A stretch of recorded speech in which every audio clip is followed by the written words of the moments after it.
Ladies and gentlemen, we are testing our podcast. Today, I'm here with Peyton Ellery Smith. Peyton, how are you? Good. Let's ask me some test questions. I'll go get my list. No, we're practicing. You don't need your list. Shoot from the hip. What's your first name? Peyton. Where did you get that name from?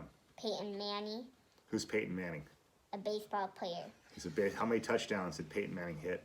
I don't know. I never seen him before on TV even. He's a football player. Mm-hmm.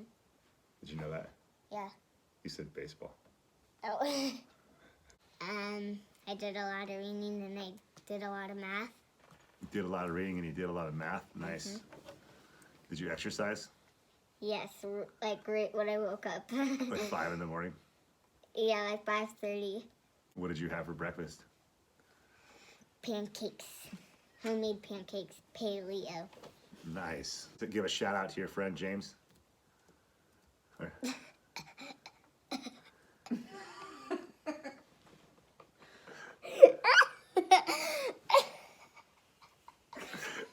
you excited for jiu-jitsu tonight?